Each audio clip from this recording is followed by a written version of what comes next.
graça e a paz do Senhor Jesus. Amém? Bom dia a todos. Estou muito feliz. Aqui é a nossa casa no Paraguai. Nos sentimos tão bem com os irmãos. E tão amados, tão cuidados, honrados aqui neste lugar. Pastor Alcírio, pastora Marise, tão preciosos, tão queridos. E hoje eu queria mais uma vez pedir perdão por não falar em espanhol. Mas esta é uma igreja tão especial, que é uma igreja bilíngue. Vocês conseguem entender 2 idiomas. Então, parabéns para vocês. Fico tão feliz por isso. Vocês estão à nossa frente e muito, porque vocês conseguem se comunicar. E acredito que, né, pastor José? Tudo bem? Tudo bem? Que bom vê-lo aqui. Se falássemos em Guarani, alguns iriam entender também. Tá certo? Mas não vou gastar meu Guarani hoje. Não, vou deixar para uma outra ocasião. Hoje eu vou falar em português. Tá bom? Então, muito especial estar com os pastores também, pastor Áureo, né, pastora Miriam, e poder compartilhar com vocês um pouco do que Deus está fazendo lá na nossa comunidade, do outro lado da fronteira. Deus tem nos abençoado muito, muito, muito mesmo, assim como Ele tem abençoado vocês aqui. O que tem acontecido é que, assim como os irmãos, nós vínhamos de um modelo organizacional, um modelo de visão, de trabalho, por muitos anos. Nós estávamos trabalhando dentro de uma visão, de forma muito clara. E isso funcionou muito bem por anos, muito bem. Porém, com o passar dos anos, eu estou falando de nós lá no Brasil, não sei se é o caso de vocês, mas nós lá, acabamos sacralizando, essa é uma palavra difícil, né? Tornando santo ou sagrado uma visão. Aquilo passou a ser tão especial e tão importante que nós não conseguíamos fazer mais nada fora daquele padrão. Aquilo se tornou, sabe, uma coisa santa, praticamente. A gente não percebeu que isso estava acontecendo, mas depois de um tempo, quando aquela visão, aquela estratégia não estava mais dando as respostas que nós estávamos acostumados, ficamos perdidos. E alguns líderes chegavam para nós e para mim e diziam: pastor, defina a visão. E eu dizia: grupos pequenos, células, encontros, retiros, discipulado. Mas sabe quando você não tem mais convicção daquilo? Você não fala com entusiasmo, aquilo é apenas uma resposta. Tivemos um retiro. Alguns dos irmãos sabem porque já contei essa história. Os pastores foram aqui do Paraguai, pastor Alcírio, pastor José, pastor Áureo. E nós nos retiramos na chácara da igreja lá em Marechal, no interior. As manhãs de jejum e o dia, um período de jejum e oração. E ali foi, pastor Alcírio, um tempo muito desafiador, muito choro. Havia uma liderança com uma expectativa de que depois daqueles dias eu pudesse descer a montanha e dizer: Deus falou comigo. E começamos aquele primeiro dia. E eu limpei o lugar, fui para o lugar mais distante, gosto de orar meio alto, sou um pouco barulhento. E eu não queria incomodar os demais pastores, então fui bem distante. Subi lá, abri uma picada e cheguei lá num lugar que eu achei que era bom. Limpei em volta e comecei a orar de joelhos e clamar a Deus, dizer: Senhor, vou começar com o Pai Nosso. Aí comecei: Pai nosso que estás nos céus. Bom, o Senhor tem sido meu Pai? Em muitos momentos. Mas em alguns momentos tenho sido um filho rebelde. Aí começou a me confrontar. Depois fui para os 10 mandamentos. Não terás outros deuses diante de mim. Será que não tem se levantado nada além do Senhor? Algum tipo de idolatria tem tomado conta do meu coração. Durante algumas horas ali chorando, pedindo perdão, e senti o Espírito Santo vindo ali, derramando e trazendo revelação e luz. Até que eu comecei a andar, eu gosto de orar andando, às vezes marchando e, declarando palavras de fé e orando pela igreja, pelos irmãos, pelas famílias. E eu começava a enroscar em cipós. Aquele mato estava tomado de pequenos cipós. E toda hora eu tropeçava. E eu tinha que pegar o facão e cortar o cipó. Como fala cipó? Cipó. Estão entendendo? E limpava e conseguia andar mais um pedaço. Daqui a pouco enroscava de novo, quase caía. Pegava o facão de novo e cortava. E daqui a pouco eu comecei a perceber que tinha tanto cipó, tanto embaraço naquele lugar. E o Espírito Santo começou a falar comigo. Dê uma olhada à sua volta. As árvores estavam morrendo. As grandes árvores daquela mata, uma mata de uma reserva legal naquela propriedade, tinha sido deixado como parte daquilo que se pode abrir, uma parte não pode mexer. Então aquela era a reserva de mata daquela propriedade. E eu olhei e vi as grandes árvores nativas, a maior parte delas mortas. E eu comecei a observar e falar, por que é que essas árvores estão morrendo? Sabe o que estava matando as árvores? Aquele cipó. Aquele cipó havia se propagado, se alastrado, se espalhado de tal forma que ele estava atrofiando aquelas grandes árvores e agora as pequenas árvores, e ele estava se alastrando por todo lugar. Aquela pequena porção de mata, de selva, está completamente tomada por cipós, parasitas, que começaram a grudar e atrofiar as grandes árvores. E naquele momento, como um ato profético, meio louco, mas eu peguei o facão e eu comecei a declarar libertação naquela mata.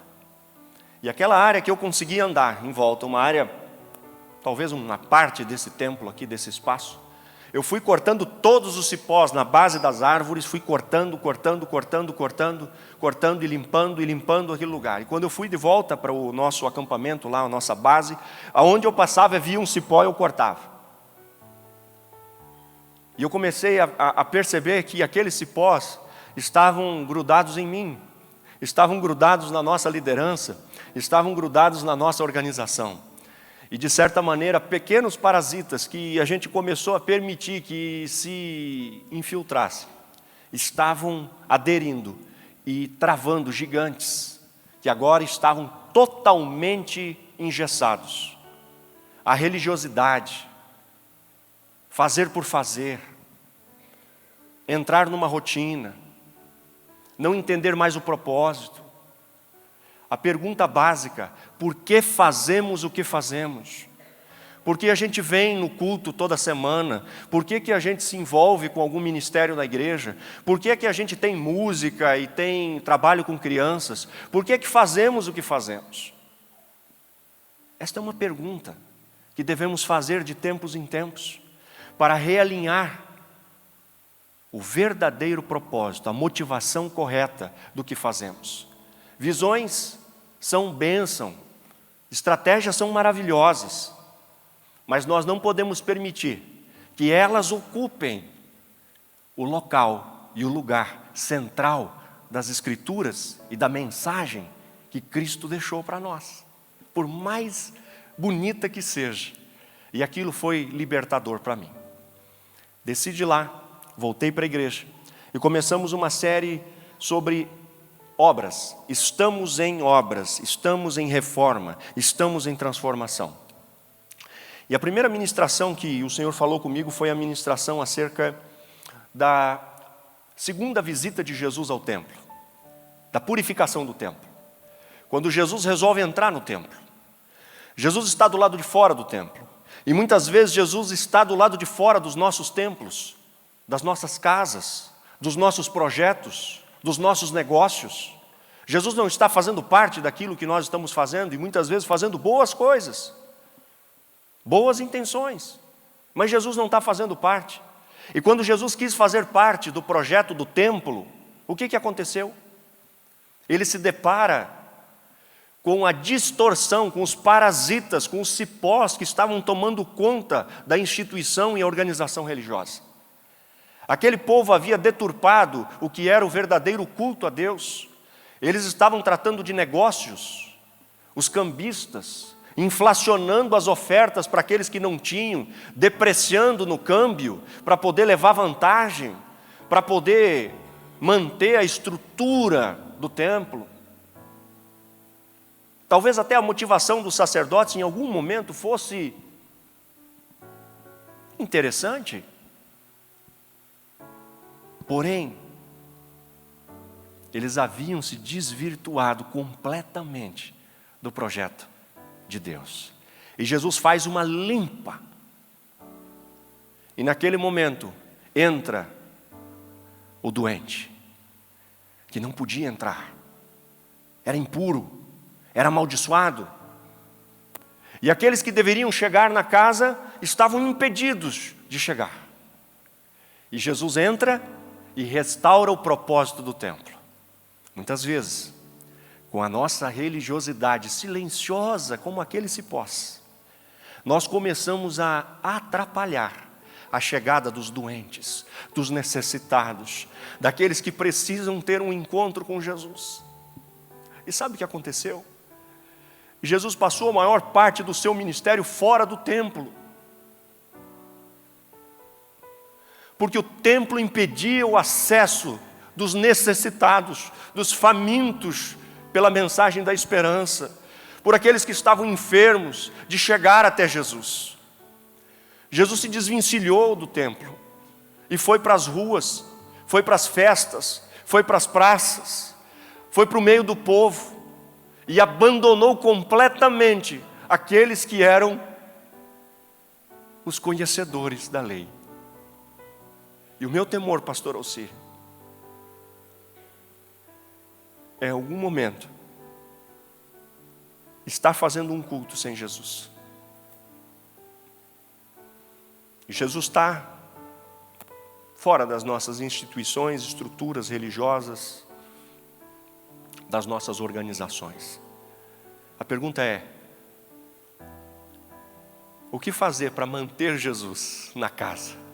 Para ser casa de oração, para ser casa de restauração, para ser casa de sanidade, de cura, de vida. Você já parou para se perguntar por que é que nós temos tão poucos visitantes nos nossos cultos?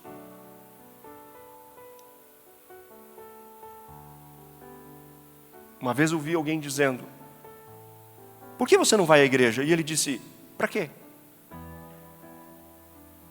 Para me sentir pior do que eu já estou? Para as pessoas olharem para mim de alto a baixo e me julgarem com seus olhares, com a condenação? Não, eu prefiro ficar aqui, no mundo onde eu sei que eu já estou com problemas suficientes.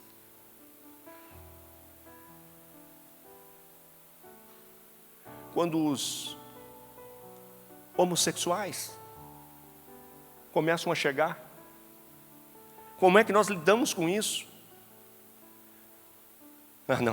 Espera aí, os meus filhos não, aqui não. É lá do lado de fora.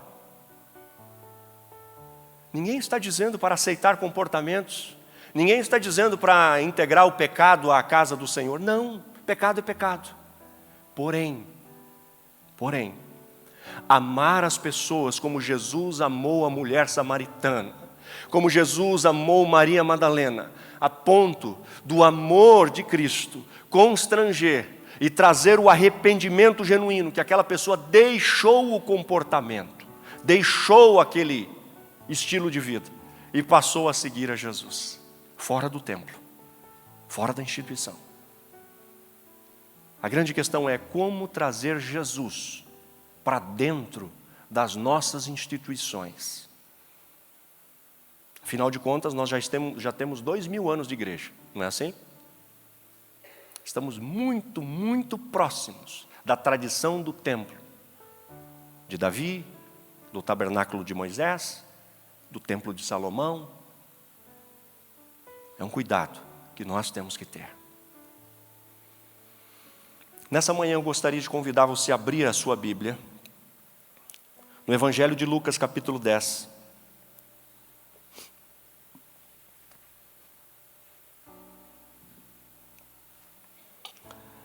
A partir do verso 25 ao verso 37. Está preparado? Amém? Então aperte os cintos e vamos juntos com esta palavra. Lucas, Evangelho de Lucas 10, 25 a 37.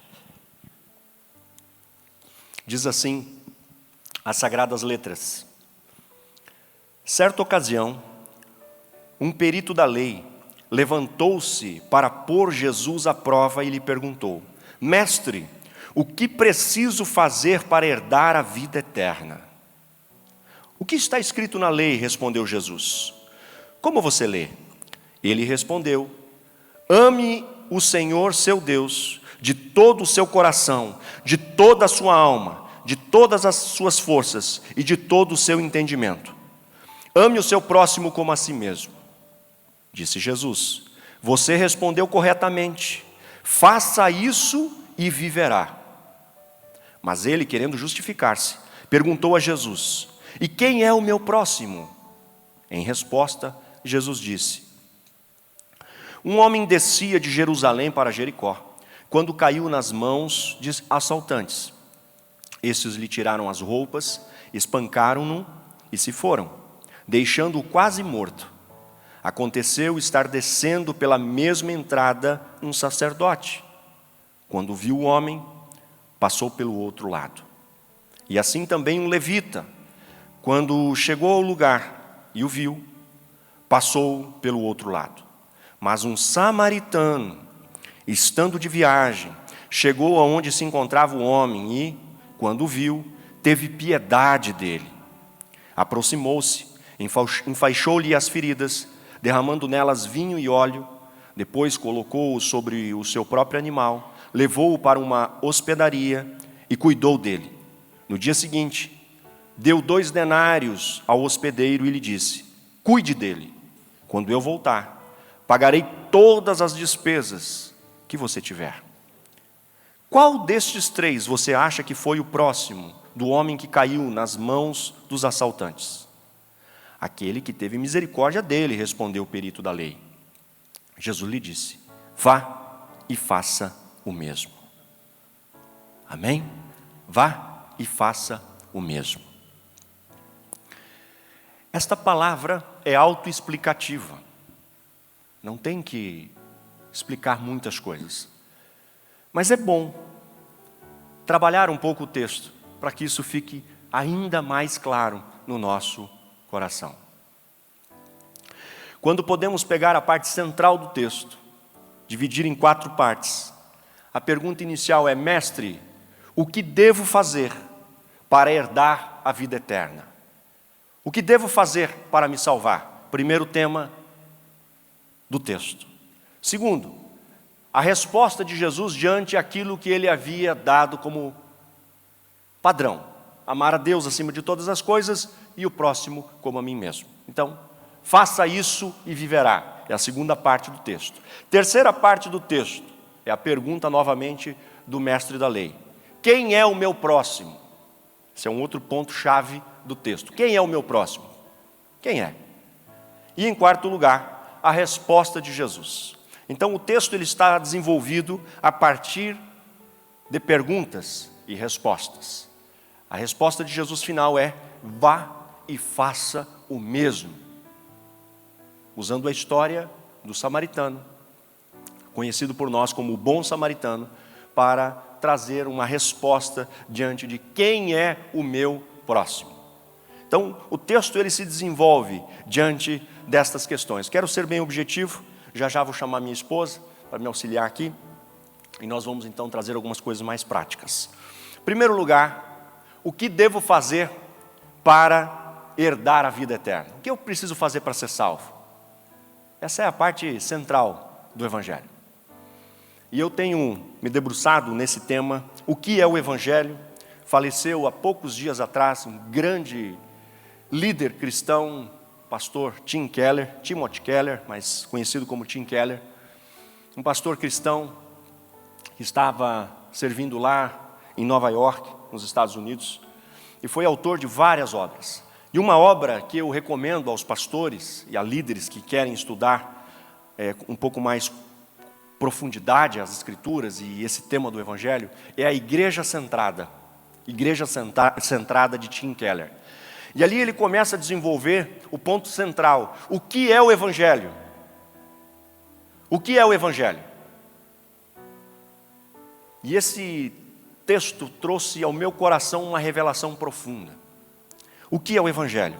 O Evangelho são as boas novas de salvação. Amém? Este é o Evangelho. As boas notícias de salvação. Este é o Evangelho. O Evangelho se resume na obra de Cristo na cruz para perdoar os nossos pecados. Esse é o Evangelho. Tudo que conhecemos como vestimenta, como estrutura, como comportamento, são os efeitos do Evangelho. O que o Evangelho provoca em nós, a resposta nossa ao Evangelho. Você está entendendo? E essa resposta, ela acontece de diferentes formas, em velocidade, em estágios diferentes com cada pessoa. É só olhar os discípulos de Jesus e perceber que cada um deles respondeu de forma diferente. E os efeitos se deram de forma diferente. E nós temos grandes problemas quando nós começamos a colocar os efeitos do Evangelho como o próprio Evangelho. Você está entendendo? O comportamento é o Evangelho, não é o Evangelho. Os efeitos são o Evangelho, não são o Evangelho. O Evangelho é o poder de Deus para transformar todo aquele que nele crê. Este é o Evangelho e ponto final. E às vezes nós queremos fazer a obra do Espírito Santo, de santificação. A obra de convencimento é para ser nossa, de fiscal e de controlar as pessoas. E a gente passa a fazer algo que Jesus não nos chamou para fazer. E erramos o alvo quando começamos a fazer isso. Então, em primeiro lugar, o que preciso fazer para ser salvo? Receber as boas novas da salvação que vem através de Cristo na obra redentora da cruz. Aquilo que Ele fez que eu não podia fazer. Eu recebi isso. Eu sou salvo. Essa é a salvação. Esse é o primeiro ponto, aquilo que eu destaco como ponto central do Evangelho. Quando eu olho aquilo que Jesus fez por mim, em Filipenses capítulo 2, ontem pela manhã líamos lá, né, pastor, em Filipenses, falávamos sobre esse texto. Capítulo 2 de Filipenses, versos 7 e 8, o que que diz? Mas esvaziou-se a si mesmo, vindo a ser servo, tornando-se semelhante aos homens, e sendo encontrado em forma humana, humilhou-se a si mesmo e foi obediente até a morte e morte de cruz. Jesus veio como servo. Acho que já falei para alguns de vocês, já contei, acerca de um lago que eu tenho na minha casa. Um laguinho no final, lá do meu terreno. Época de chuva, mina água, uma torneira aberta. Um dos nossos irmãos que trabalham com jardim me deu uma ideia brilhante, aparentemente. Pastor, tenho um sonho de ter um lago na minha casa. Você tem todas as condições favoráveis. Por que é que o senhor não constrói um lago no fundo da sua casa? O senhor gosta de pescar, gosta de peixes. Vai ser muito legal poder ter um lago de água natural na sua casa. Da minha ignorância, achei que foi uma ideia incrível. Comprei o sonho do irmão. Os meus problemas estavam apenas começando. Resolvemos então fechar aquela água no canto de uma rocha, de uma laje natural que tinha lá. Talvez levou 2 meses para conseguir prender a água lá dentro. A água não ficava. Como diz meu pai, a água é assim. Onde você quer que ela fica, ela não fica. Onde você quer que ela não fique, ela fica. E ela entra. Como diria meu avô, a melhor calha não presta. Vai te dar problema. É só uma questão de tempo. Fiz o lago. Descobri que não era só colocar água dentro. Tinha que tratar a água, senão ela estraga. E nenhum peixe vive lá dentro. Aí eu pensei, vou colocar algum produto. Não posso colocar produto, senão os peixes morrem. E o lago, irmãos, depois se tornou uma coisa tão bonita, tão bela lá na minha casa, e uma fonte de tanto prazer no meio do meu jardim, falando aos casais, que eu resolvi colocar o nome do lago de Mariana, nome da minha esposa. Maravilhoso. Coloquei peixes, coloquei surubim, pequeno, filhote. Comprei lá no vendedor lá que vendia para açudes e criação. Comprei, coloquei alguns pacus, coloquei alguns tucunarés. E os peixes começaram a crescer e eu todos os dias dava comida para os peixes. Eu ia lá, dava comida, eles vinham muito assustados e eu jogava comida, eles comiam e se escondiam. Depois de 2 anos levando comida todos os dias para eles, praticamente todos eles achavam que eu queria predá-los, comê-los, atacá-los. Não me davam e não me dão confiança até hoje. Os meus peixes acham que eu sou um inimigo. E o meu filho tem uma ideia de comer alguns deles frito. Fala, pai, vamos comer esse peixe frito. Eu falo, não, filho, esse peixe tem nome. Você não tem um gato? Eu tenho um peixe. Mas eles não se deixam chegar perto, se relacionar, não tem relação alguma. Quando eu me aproximo, todos eles fogem. E acham que eu sou terrível. Eu realmente sou um pouco. Mas com eles não. E naquele momento o Espírito Santo ministrou meu coração. Está vendo? Foi isso que eu fiz. Vocês estavam lá embaixo? Aí embaixo. E eu tive que me tornar um peixe. Ou melhor, um humano. Porque a única forma de você se comunicar com os seus peixes, de você ter uma interação com eles, de você se comunicar com eles, é você fazendo o quê?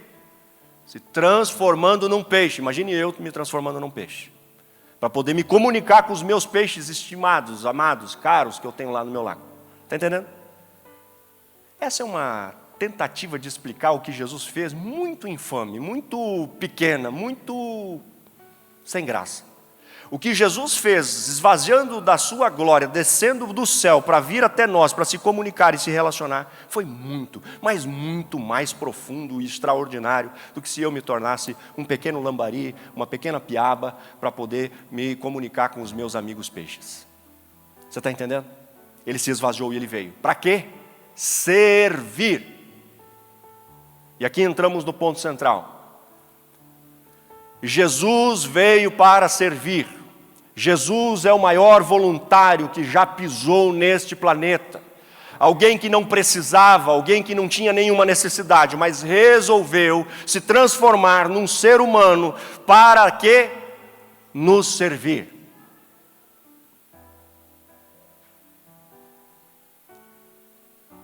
E quando ele disse, sede meus imitadores, e quando ele diz que quem quer ser grande, seja o primeiro a servir, o que é que ele está falando? Que ele tem uma expectativa, que todos aqueles que reconheceram a sua obra redentora na cruz, que se relacionaram com ele, receberam o evangelho, devem dar uma resposta a esse evangelho natural. Não por obrigação, não pela religião, não porque o pastor ou a organização manda, mas porque é natural. É a nossa natureza. Goiabeira produz goiaba, laranjeira produz laranja. Cristão produz o quê?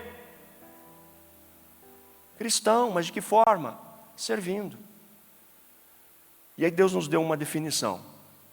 Como visão, como estratégia, como amar a Deus, servir a todos, para conectar as pessoas a Jesus. Conectar pessoas a Jesus.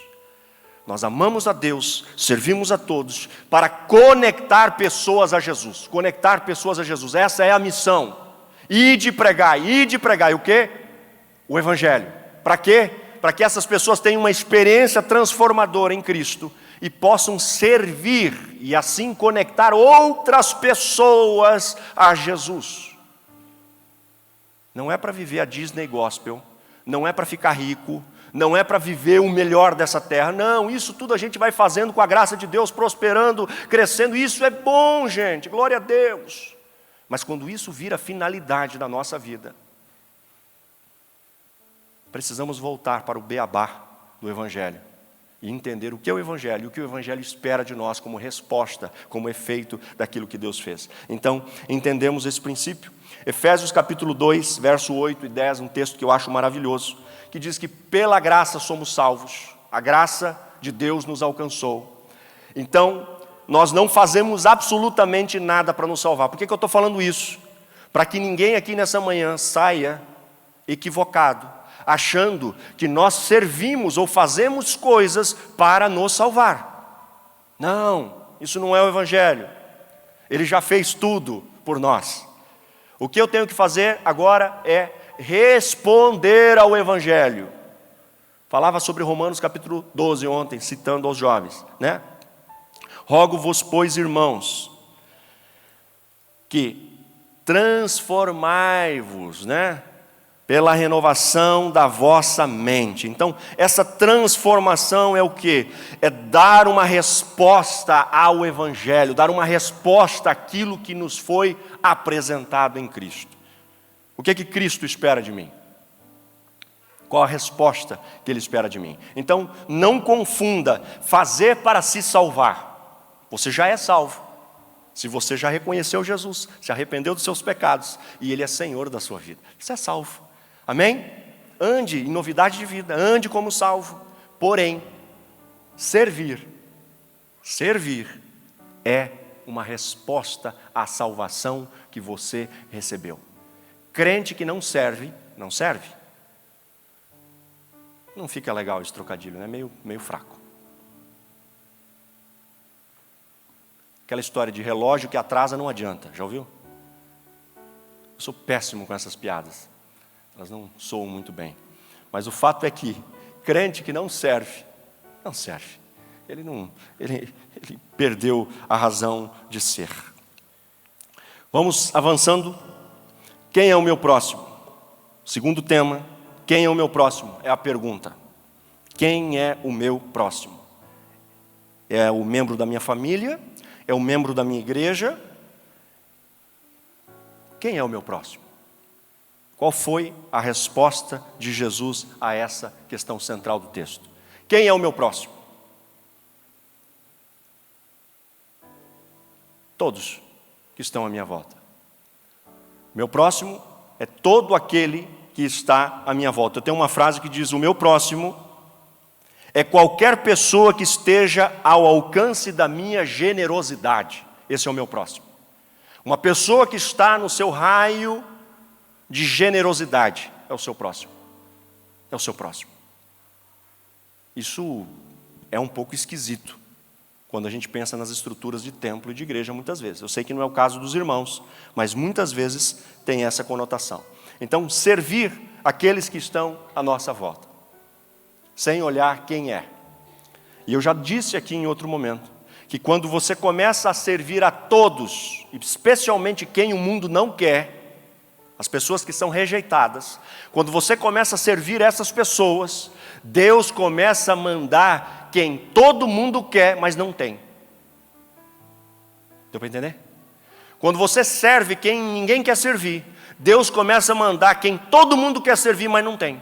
Não vem para ser servido.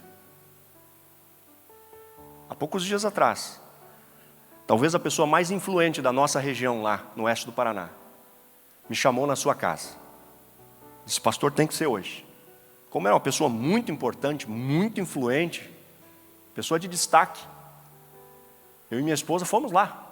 E ele disse: me fale acerca da salvação, me fale acerca dos sacramentos, porque ele vem de um outro modelo, me fale acerca das finanças, como funciona na Bíblia, me fala o que eu tenho que fazer para ser salvo, me fala sobre batismo, me fala sobre tudo, pastor. Nós estamos aqui, nós queremos entender isso.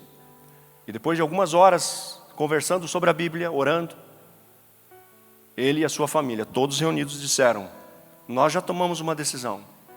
Nós queremos fazer parte disso também. Eu quero ser um voluntário, eu quero servir lá na igreja. Eu estou há 1 ano assistindo os cultos pela transmissão. 1 ano. Primeira vez que ele foi na igreja, as pessoas ficaram assustadas. Pastor, você viu quem estava? Pastor, você viu quem estava? Você viu o presidente da organização que estava aqui? Nunca imaginei que uma pessoa assim pudesse vir aqui.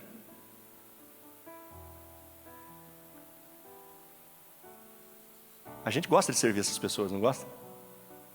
É legal, a casa deles é legal. Tem várias casas, tem lancha, tem tudo. É legal servir.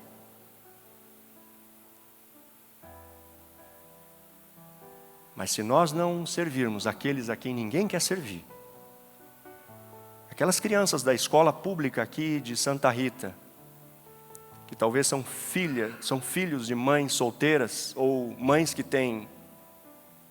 tiveram vários maridos, como a mulher samaritana, crianças que têm, cada criança é de um pai diferente. Aqui tem isso? 4 irmãos, cada um de um pai diferente. Tem isso ou não tem? Temos que servir essas crianças. Quando servimos essas crianças, Deus começa a mandar aquelas pessoas que a gente gostaria que estivessem aqui. Deus manda. Porque o nosso coração está alinhado e está na direção certa. Quem é o meu próximo? Todos. O presidente da organização, importante. Mas o garotinho, que não tem pai, que come uma vez por dia, como ouvi aqui dos irmãos, da prova aqui, que começaram. Que o menino tinha uma expectativa no treino, mas o menino estava na expectativa do lanche. Porque disse para o Mateus, para o Gustavo: só comi um pouco de arroz hoje. Quero treinar, mas o lanche, pancho, fala, pancho. O pancho é tão bom aqui nesse lugar. Você está entendendo? Servir a todos. Começar a olhar para fora, começar a olhar um pouco fora da nossa linha doméstica. Se eu quero servir, isso é tão bom, é tão maravilhoso servir, é tão maravilhoso o meu próximo, o meu próximo, o meu próximo. Vamos andar porque o tempo não permite. Faça isso e viverá. Se você entender quem é Jesus, a sua obra redentora, e responder ao seu chamado de servir, sem olhar quem, servir, você vai conectar pessoas a Jesus. E a transformação mais importante do ser humano vai acontecer. E a partir desse momento a vida dela será transformada. E a vida dela sendo transformada, ela vai transformando pessoas à sua volta. O evangelho vai se espalhando de forma natural. Vá e faça o mesmo. E eu peço para a Mariana subir aqui, para a gente dar sequência. Eu digo para você o seguinte: por que é que tão poucas pessoas visitam nossas igrejas? Lembram que eu falei? Primeiro é porque às vezes a gente impede com a nossa religiosidade. Agora eu vou dar a segunda resposta. É porque ao contrário do que acontecia em Atos capítulo 2, após o Pentecostes, o texto diz que a igreja crescia diariamente, o Senhor multiplicava o número dos irmãos. E eles contavam com a simpatia de todo o povo. A igreja era bem vista, aquela primeira comunidade era cheia do Espírito Santo. E ela era uma comunidade ativa, sabe o que ela fazia? Ela dava comida, ela se importava com as viúvas, com os órfãos. Ela tinha um impacto social em Jerusalém tão grande, tão forte, que as pessoas gostavam da igreja, elas falavam bem da igreja. Nós estamos começando, bem ainda incipiente, começando ainda lá em Marechal. Andar na cidade, e a pessoa fala: você é da Emanuel. Nós somos chamados Emanuel lá. Você é da Emanuel, né? Ah, tenho ouvido falar tão bem da Emanuel. Nossa, tenho que fazer uma visita. Vocês fazem tantos projetos, vocês fazem tantas coisas. Que legal essa igreja, hein? Poxa, a instituição que eu ia não faz nada. Lá nada se move há muito tempo. Poxa, vocês estão fazendo um trabalho legal. Olha o gancho, hein? Mas o que você está esperando para nos visitar? Venha nos visitar. É o que eu chamo de experiência ou estética. Toda comunidade relevante nos nossos dias precisa ter o aspecto da estética. Vocês estão muito bem aqui, o lugar de vocês aqui é muito bonito, é muito aconchegante. Isso é muito importante para a geração de 30 anos para baixo. Muito importante. A pessoa tem que ter uma experiência, e a experiência começa no estacionamento. Então eu sugiro para vocês, que vocês considerem a possibilidade de ter irmãos lá fora, antes dos cultos, ajudando as pessoas a estacionar, orientando aqui. Mas lá na minha comunidade, no primeiro mês, um dos nossos irmãos lá, deu uma patinada com o carro que voou uma pedra no voluntário que estava tentando guiar onde ele ia estacionar. Deu uma patinada para trás e disse, agora já se viu uma coisa dessa? Desde quando eu não sei estacionar? Precisa de alguém aqui na igreja para dizer aonde eu vou estacionar? O irmão não tinha entendido que aquele voluntário que estava usando um jaleco amarelo não era um flanelinha. Ele era uma pessoa que tinha chegado antes para orar. E quando ele desceu do carro, disse, que Deus te abençoe, que seja um culto abençoado, que a sua família seja tocada. Você está bem hoje? Que bom que você está aqui. O nosso primeiro homem, o primeiro combatente, talvez o mais importante, da infantaria, é o pessoal que fica lá na parte de fora, 40 minutos antes do culto começar. Senhor, que aquele convite que foi feito, que aquela mensagem da rede social que chegou nos corações, que aquilo seja efetivo, que as pessoas venham, que elas venham hoje, que o inimigo solte em nome de Jesus a pessoa que está presa, aquela visita inconveniente de última hora, que a pessoa chegue aqui nessa noite. E quando ele começa a ver os carros chegando, ele vibra. Adolescentes, crianças, os pais com aquelas sinalizadores. Venha. E alguém chegou para mim e disse, pastor, em Marechal Cândido Rondon, eu nunca fui num lugar que tivesse gente no estacionamento para me servir. Que bênção poder fazer parte disso. Que maravilha. Então, essa parte é muito importante, do receber bem, do servir bem. Para isso, nós temos uma parte bem prática agora, que é a parte organizacional. Nós vamos trazer aqui 7 princípios dessa organização. E isso é fundamental para que a gente possa funcionar bem. Entenda, há uma espiritualidade nisso, ok? Então vou deixar a Mariana começar.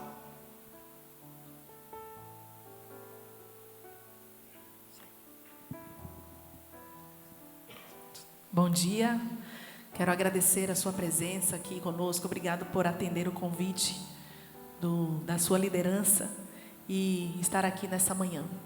Nós temos vivido, como o pastor Adailton tem dito, esse movimento que tem trazido uma nova perspectiva do Evangelho no nosso coração. E uma das perguntas que nos preparamos para responder é: o que pode haver de tão espiritual em receber pessoas na porta da igreja, em atender crianças durante o culto, ou no horário específico para elas? O que pode haver de tão espiritual em fazer um mutirão de limpeza, sendo que nos foi ensinado por tanto tempo que a obra de Deus pode se resumir a um púlpito e um microfone? E eu me lembro de um testemunho do pastor Marcos Witt, talvez você já tenha ouvido isso, que nós temos... Aprendi com ele há um tempo atrás, quando ele havia sido contratado para ser ministro de louvor em uma igreja.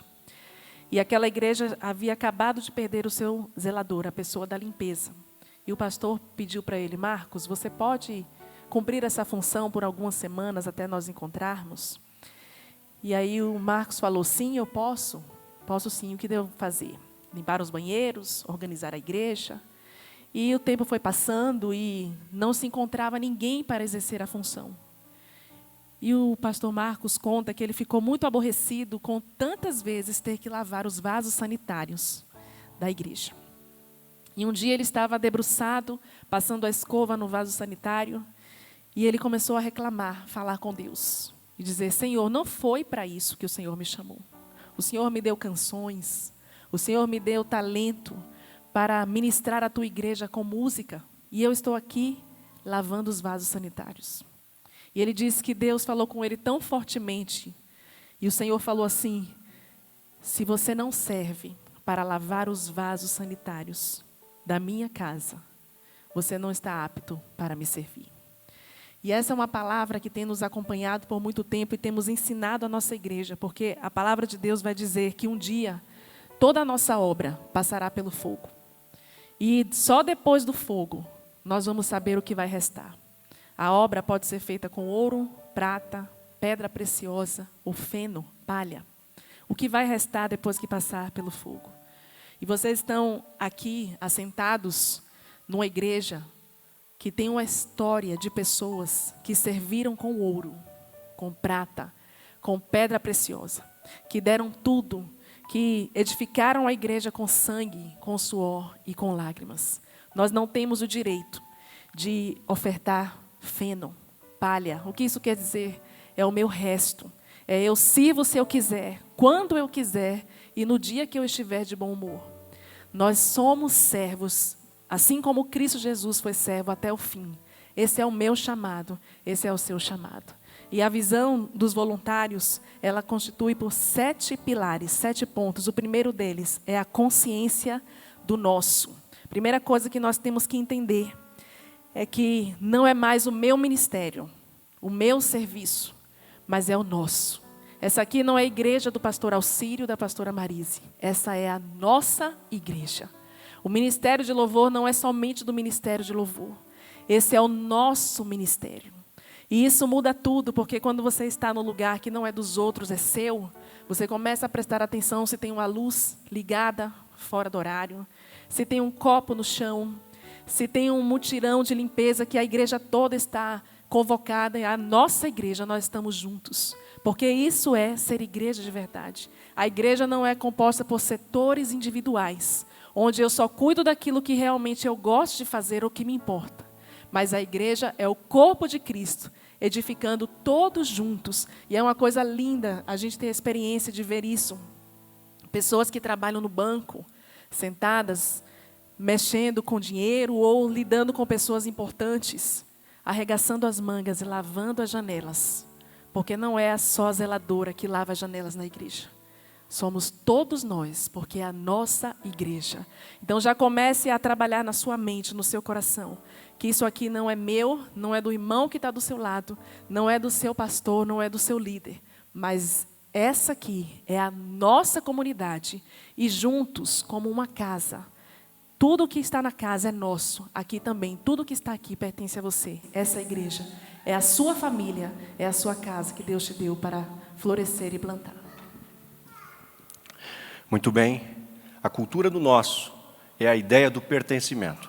É que você é parte disso aqui. Isso é fundamental para o desenvolvimento. Se nós não tivermos isso, nós não vamos avançar e ficará algo meio, é do pastor, é da liderança, é de outra pessoa. A segunda coisa que nós destacamos como os pilares do voluntariado é a pessoa certa no lugar certo. Um dos problemas que nós temos vivido nos últimos tempos é ter a pessoa certa no lugar errado. A pessoa ela é certa, ela tem talentos, ela tem dons, ela tem habilidades, ela é uma goiabeira que vai produzir goiaba. Mas às vezes ela está querendo ser laranja, às vezes ela está querendo ser pera, às vezes ela está querendo ser maçã, e isso não funciona. Então o desafio é, de certa forma, conseguir perceber onde é que o seu coração pulsa e onde você tem habilidades para servir. Talvez o seu sonho é cantar no louvor, mas Deus te deu a graça de ser cantor lá no seu chuveiro, no banheiro. E até às vezes a esposa fala, canta mais baixo, meu filho, ninguém é obrigado a ouvir você cantar, não. Não consegue afinar, não tem jeito. Então, seria esquisito, você querer produzir uma coisa que não é da sua natureza, produzir aquilo. Mas já para o irmão que canta aqui, o Mateus, os meninos que cantam, as irmãs que cantam, isso flui. Obviamente que precisa estudar, desenvolver, né? Mas é a pessoa certa. Então, às vezes, você se frustra na igreja, no ministério, porque você está no lugar errado. É um grande desafio estar no lugar certo. Eu estava falando com o pastor sobre um dos nossos irmãos, dos nossos maiores empresários lá da comunidade, da igreja, empreendedor em várias empresas, vários negócios, em vários estados. E ele tentou servir nas crianças, mas a mente dele é tão acelerada, com números e que ele ficou agitado nas crianças. E ele falou, não, servir não é para mim. E depois eu encontrei ele e falei, querido, o que está acontecendo? Você está vindo pouco à igreja. Ele, pastor, tentei servir, mas acho que não é muito para mim. Eu falei, vou orar sobre isso. Estávamos organizando um ministério de gestão, da parte administrativa da igreja. E eu orando sobre isso, sobre pessoas certas para nos ajudar na gestão e administração. O nome dele veio como o primeiro nome. Eu marquei um café lá na cidade com ele, fui tomar um café e disse, querido irmão, será que você não gostaria de fazer um projeto novo conosco, de gestão e servir com as habilidades que você tem? Os olhos dele brilharam. E ele disse, pastor, eu posso servir nessa área? Eu falei, é claro. Irmãos, em poucos dias ele já tinha pesquisado os modelos de gestão das maiores igrejas, maiores organizações, cruzado com aquilo que ele usa na empresa dele, e me apresentou algo incrível. Incrível, que talvez eu poderia passar anos estudando administração e jamais chegaria lá, jamais. E agora ele vem nos cultos, ele não falta mais como faltava antes, e ele está no ministério de gestão. Está entendendo? Esse irmão não serve para outra coisa, Deus deu isso para ele. Amém? Pessoa certa, no lugar certo. Ela vibra, ela sorri, ela faz com alegria, ela tira tempo e ela investe recursos nisso. O terceiro ponto, também muito importante, é a cultura da graça. Qual é a finalidade de falarmos sobre isso? Quando a gente passa a trabalhar em equipe e nós formamos um grande time de voluntários, a gente tem a tendência de achar que a pessoa vai enxergar aquilo que eu também estou vendo, que ela vai fazer como eu faria. E muitas vezes isso não acontece, porque as pessoas são diferentes. Cada um vê de um jeito, cada um se comporta de uma maneira, e talvez no momento em que você vai estar trabalhando em equipe, aquela pessoa vai por algum motivo se atrasar, ou não vai estar presente, ou não vai fazer como você gostaria que ela fizesse. Então nós temos que já ter no nosso coração a ideia, o compromisso com a graça de Deus. O que será que ela está vivendo, que está se comportando assim? Como eu posso servi-la da melhor forma, compreender aquele momento que ela está vivendo? Então eu já tenho que perdoar por antecipação. Porque se eu não tiver esse olhar de que cada um tem um jeito, uma forma, e que ela não necessariamente vai responder como eu já posso ficar frustrado e falar, não, eu não trabalho mais com pessoas. Eu não consigo mais lidar com gente. Mas eu quero falar para você que tem algo que um dos irmãos lá da nossa igreja ele gosta de repetir. Se você está falando mal de mim, me chame, porque eu sei coisas bem piores a meu respeito. Então a gente passa a olhar para nós como pessoas que precisam da graça de Deus, pessoas que estão cheios de falhas, de limitações, e mesmo assim, pela graça, nós somos usados por Jesus. Então a régua, nessa hora, começa a baixar um pouco do padrão, porque a pessoa, ela não precisa ser perfeita para servir, mas ela pode servir com tudo que ela tem. Aquele menino, quando enxergou o tamanho da multidão, ele poderia ter guardado o seu lanche de 5 pães e 2 peixes, mas ele deu aquilo que tinha, e Deus fez um milagre com aquilo que ele recebeu. Jesus fez aquele milagre. Então talvez o seu olhar precisa ser curado pela graça e entender que aquela pessoa às vezes está dando tudo, e o tudo dela pode ser pouco para você, mas será suficiente para Jesus. Então, a cultura da graça precisa estar colocada na nossa mente, de forma que a gente derrube a religiosidade, que apenas aceita quem é perfeito ou quem está à altura daquilo que está na sua mente, na sua cabeça. Mas Jesus usa quem Ele quiser, do jeito que Ele quiser. O próximo pilar é a valorização do indivíduo. O que seria isso? A pessoa está acima daquilo que ela faz. A pessoa é mais importante do que a estrutura. É olhar para o ser humano e perceber que Jesus morreu por ela. E que ela é importante. E que por mais que ela erre ou às vezes não faça como deveria ter sido feito e que talvez ela está com problemas, nós vamos olhar para ela com amor, com a graça e vamos perceber que ela pode melhorar, pode se desenvolver, que ela pode superar, que ela pode crescer. Então, às vezes, por causa daquilo que a pessoa faz, e ela não está fazendo como a gente achava que deveria fazer, nós matamos ela quase, espiritualmente. A gente atropela ela, a gente é grosseiro, às vezes a gente não tem sensibilidade.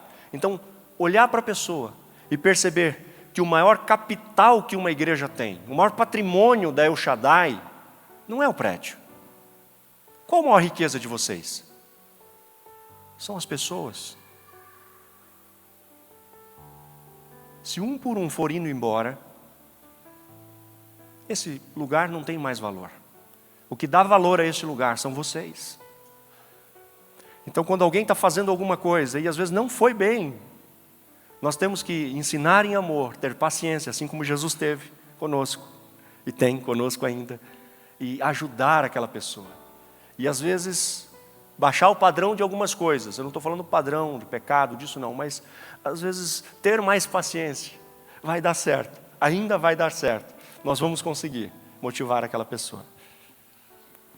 O quinto ponto, responsabilidade. Qual é a maneira de levantarmos e entendermos que um grande time de voluntários é possível e é necessário para a edificação da igreja? Desde que cada um de nós entenda que eu sou responsável por algo. Talvez você já viu isso acontecer, mas muitas vezes os trabalhos são assim, sempre as mesmas pessoas fazendo tudo. E nós não damos a tais pessoas a oportunidade de entender que servir a Deus é a melhor coisa que nós podemos fazer nas nossas vidas. E isso, se você vê isso no olhar de quem está trabalhando, e você começa a ensinar que nós precisamos ser igual ou mais responsáveis com as coisas de Deus do que somos no nosso trabalho. Porque você vai começar a derrubar alguns mitos da sua própria cabeça, que diz assim, não, mas isso é coisa que o pastor tem que fazer. Isso é coisa que o líder tal tem que fazer. Não, a responsabilidade é de todos nós.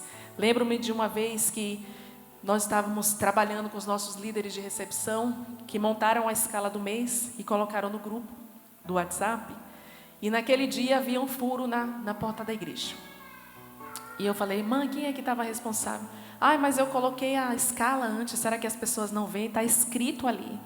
E eu falei, não, querida, você tem que sentar com ela e ensinar.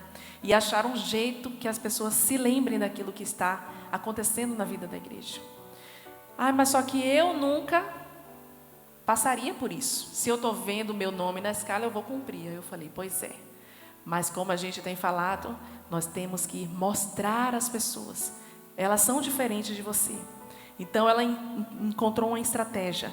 Que no primeiro dia do mês, ela manda a escala do mês inteiro. Mas ontem, sábado à noite, ela manda fulano. Lembrando a escala de vocês, amanhã está ok? Sim, tudo certo. Porque quem se compromete precisa fazer acontecer. Da outra ponta da conversa é quem está falando, não, eu quero servir.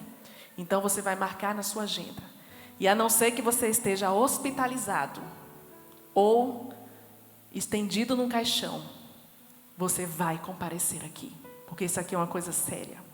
Nós brincamos com os nossos irmãos da igreja, olha, só pode faltar quem está internado na UTI ou se você foi chamado à eternidade naquele dia. Se não, aconteça o que acontecer, a nossa vida passa a ser reorganizada nas prioridades corretas. Porque a gente não serve a Deus no tempo que nos sobra. Nós somos servos de um Deus vivo. A nossa vida não é somente para Jesus nos salvar, mas Ele é o Senhor da minha agenda. Ele é o Senhor do meu calendário de férias. Ele é o Senhor do tempo que eu tenho disponível. E Ele é o Senhor até dos meus feriados. Quando o Senhor chama, o Senhor convoca. eu estou aqui. Mesmo que eu tenha que acordar mais cedo, mesmo que eu tenha que dormir mais tarde, mesmo que eu tenha que fazer algo que não estava previsto, mas o apóstolo vai dizer, por causa disso eu me desgasto. Eu me gasto por inteiro, por causa da obra do Senhor Jesus. Não é só o nosso resto não, gente. Nós vamos nos gastar a nossa juventude, nós vamos gastar a nossa vida adulta, nós vamos gastar a nossa maternidade, os nossos filhos têm que ver que nós somos apaixonados por Jesus. E nada entra no meu compromisso de culto. Domingo de manhã ou à noite, o horário que você escolheu. O mundo pode estar caindo lá fora, mas eu sou responsável, porque o reino de Deus, a edificação do reino, nessa geração passa por mim, passa pelo meu compromisso e passa pela minha responsabilidade. Muito bem, o 6º ponto é ritmo equilibrado.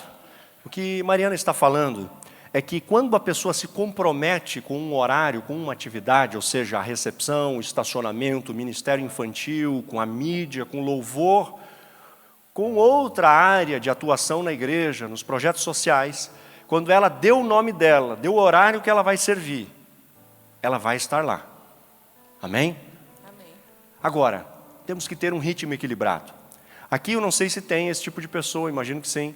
Lá é muito comum. A pessoa está tão entusiasmada que ela diz, quantos ministérios tem, pastor? Ah, estamos com 35. Pode colocar o meu nome em todos. Mas como assim? Não, eu quero servir, pastor, eu quero morar aqui na igreja. Todo dia na igreja. Fala, filho, espera aí. Você tem família? Você tem filhos? Você não pode estar aqui todo o tempo. Você tem que ter tempo de lazer, você tem que ter tempo com a sua família, você tem que discipular os seus filhos, você tem que cuidar do seu corpo, da sua parte física, você tem que fazer outras coisas. Um ritmo equilibrado significa que todos vão trabalhar de forma equilibrada, saudável e vai ser leve. Quer um exemplo? Nada contra comunidades pequenas, elas são uma bênção. Mas quer um lugar que você trabalha mais do que numa igreja pequena? Não tem.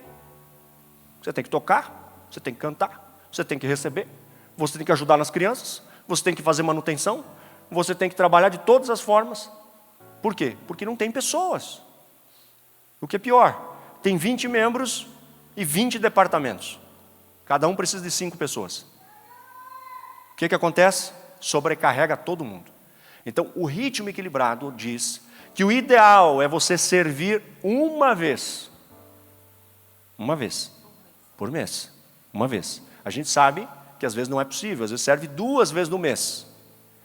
Mas vamos considerar 2 vezes no mês, 2 semanas no mês, você vai estar em uma escala de uma atividade onde você vai servir. Amém? Fica leve, é gostoso e tem gostinho de quero mais. Ah, não, meu filho, você não pode servir mais. Ah, pastor, eu queria tanto. Falei, então guarda para daqui 2 semanas você serve aqui de novo. Tá bom? Vira algo muito legal, saudável e equilibrado. E para a gente conseguir trazer esse ritmo equilibrado, muitas vezes a gente vai ter que mexer em algumas estruturas e torná-las mais simples. Porque o Evangelho se resume na frase que o cego saiu dizendo quando ele foi curado por Jesus. Queriam que ele explicasse tudo sobre a teologia. Quem é ele? Ele guarda o sábado? Qual é a filosofia dele? Quem é esse homem? Explica para nós quem é essa pessoa que curou você. E aquele cego disse assim, quem ele era, o que ele está fazendo, eu não sei. Eu só sei que ele me curou e isso é suficiente. Então nós podemos simplificar o Evangelho. É muito lindo termos a mídia, a equipe de louvor, termos uma estrutura grande com as crianças, com a recepção, com o estacionamento, mas vai ter dia que se tudo isso não for possível, não tem problema. O Evangelho está sendo pregado. Mesmo que seja com muito menos estrutura. A palavra de Deus, ela é viva e suficiente. Ela é verdadeira para impactar. Tudo isso aqui é apetrecho, a gente tem também. Lá é uma bênção, é muito empolgante, é uma maravilha. Mas tem dia que, por alguma razão, nós não temos a banda toda completa. E aquilo não pode ferir o nosso ânimo. Porque a presença de Jesus está conosco. E isso é o que importa. E para concluir, nessa manhã nós temos o último pilar, liderança inspiradora. Isso quer dizer que nós somos aqueles que somos tão tomados pela paixão pelo reino, que nós inspiramos quem está à nossa volta. Isso dentro de nós tem que contagiar as pessoas. E por muito tempo nós falamos da obra de Deus como se ela fosse pesada e difícil, como se fosse um fardo, e olhávamos para a família do pastor com pena dos seus filhos. Quantas vezes eu ouvi as pessoas dizerem assim: coitado dos seus filhos, que dor, né, bem? Ser filho do pastor. Não, minha filha ama isso aqui. Porque, embora com tantos problemas que a gente enfrenta na igreja, é uma bênção quando a gente consegue mostrar para eles, os nossos filhos, para as nossas ovelhas, que nós não estamos arrependidos de sermos pastores. Eu estou orgulhosa de um dia ter dito: Senhor, conta comigo. E muitas vezes a gente tem essas conversas difíceis com os nossos irmãos lá, os nossos líderes, e nós dizemos, temos a graça de dizer: vocês nunca nos viram aqui pela metade. Nós estivemos aqui sempre por inteiro, apaixonados. Alguém tem que colocar freio muitas vezes em nós, e isso vai passando para as outras pessoas. Então você que serve nessa casa, cuidado com o que você fala acerca da obra que você faz. Você está fazendo a melhor coisa da sua vida. Você pode dizer para quem está do seu lado: servir a Jesus é a melhor escolha da nossa vida. Nós podemos ganhar dinheiro, nós podemos trabalhar com outras coisas, isso está ok. Deus levantou você para trabalhar no banco, na lavoura, na escola, não sei o que você faz. Mas o que realmente tem que apaixonar o nosso coração é servir algo que é eterno. Jonathan Edwards, ele fez uma oração que nós temos repetido muitas vezes: Senhor, grave os meus olhos, grave a eternidade nos meus olhos. Me deixa impregnado de paixão pela eternidade, porque quando você foca no que é eterno, fica tão mais fácil. Fica mais fácil nos levantar e servir com intensidade, com alegria, e saber que de fato algo mudou dentro de você, porque você está aqui para inspirar as pessoas, e através de você, talvez trocando a fralda de um bebê, talvez ensaiando exaustivamente, talvez fazendo um post na rede social, você está facilitando o caminho que vai salvar a eternidade de uma pessoa. Seja alguém que inspire a outros a servir a Jesus. Amém. Obrigado, Mariana. E juntos a gente está finalizando aqui nessa manhã. E eu queria que você entendesse no seu coração que voluntário ou servo não é alguém que faz trabalho de graça. É alguém que faz o trabalho que dinheiro nenhum no mundo pode pagar. Ninguém pode pagar por aquilo que eu faço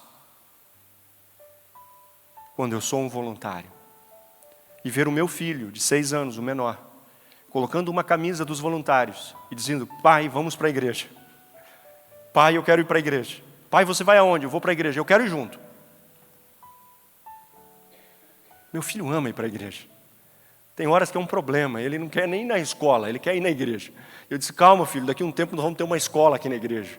Aí você vai estudar na igreja, tá bom? Mas a alegria de estar ali, porque isso nos move, isso nos alegra. Eu falei para vocês da importância nesse mundo da experiência. Este é o tempo da experiência. Grava isso no teu coração, você que tem mais de 40 anos, talvez isso é estranho. Mas essa geração que está chegando aí, que são esquisitos, muitas vezes. Eles estão dominando a tecnologia, e esse mundo vai, querendo ou não, ser governado, conduzido por essas pessoas.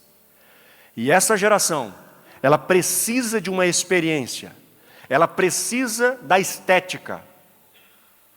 Presta atenção nisso. Por que receber é tão importante? Ele quer uma experiência. Ele começa na mídia, uma experiência na mídia, depois vem para a experiência presencial. E ele chega aqui, e sabe, irmãos, eu vou contar para vocês, nós temos lá um perfume, que é uma essência cheirosa, que a gente provou entre a liderança e chegou à conclusão que é chá branco, é nosso perfume. Então tem uma máquina que solta o cheiro no ambiente, e aquele cheirinho agradável é o cheiro da IDD Emanuel, da Igreja de Deus Emanuel. A pessoa quando chega ali, ele fala: é o cheiro. Tem a sacolinha do visitante, a gente borrifa aquele cheiro. E ele leva para casa a cadernetinha que ele ganha, a caneta que ele ganha, com cheiro. O que é isso? Experiência. Fala: pastor, o Evangelho não precisa disso, o Espírito Santo não precisa disso. Ok, o Espírito Santo não precisa. Mas essa geração, ela quer ter uma experiência. Aí o que acontece? Ela vem, tem uma experiência no estacionamento, na recepção, no louvor, na palavra, tudo organizado, tudo funciona, tudo arrumado. Ela abre o coração para Jesus. O Espírito Santo convence. Jesus é revelado para ela. Ela aceita Cristo. E ela passa da estética, da experiência, para a genética. Novo nascimento. Aí tudo isso é secundário. Mas até ela nascer de novo, ela se importa sim. Aonde os filhos dela estão durante o culto? Qual é a atenção às crianças? Qual a atenção aos adolescentes? Como essa comunidade se preocupa com o que está acontecendo no social? Ela se preocupa com isso. Ela está muito preocupada com isso. E nós estamos aqui para tornar o Evangelho acessível às pessoas, para que elas passem por uma experiência genética, elas possam nascer de novo e ter a nova natureza de Cristo e a mente de Cristo sendo produzida nelas. Mas para que isso aconteça, nós temos que nos preparar e abrir mão de algumas coisas para que o povo venha. E eu fecho com essa fala. Por que é que nós não temos tantos visitantes? Porque às vezes não temos o nosso ambiente preparado para recebê-las. E porque nós mesmos não temos alegria de convidar alguém. Falar, que nada, vou convidar a pessoa, o visitante, meu colega de trabalho, vai chegar lá, as pessoas nem olham direito, vai chegar lá, o culto às vezes não é organizado, não é o caso de vocês, mas muitas vezes acontece. A pessoa fala, não vai ser uma boa experiência, acho que não vai gostar. Mas quando tudo é preparado com oração, carinho, irmãos, o Espírito Santo sopra e Jesus é revelado e ela tem a sua vida transformada. Amém? À noite seguimos falando sobre o tema. Eu queria apenas, pastor, eu sei que o tempo está avançado, mas dar a oportunidade para o pastor conduzir, se alguém tem alguma dúvida, o pastor, os pastores ou algum líder, para a gente poder responder rapidamente e não atrasar o nosso almoço, que é tão importante. Tá bom? Deus abençoe vocês, estamos juntos e eu creio que da forma como esta comunidade está aqui, ela vai ter as suas características próprias. Não é uma visão, não é uma imposição, é apenas uma forma de organizar aquilo que vocês já fazem de forma preciosa. Obrigado, pastor.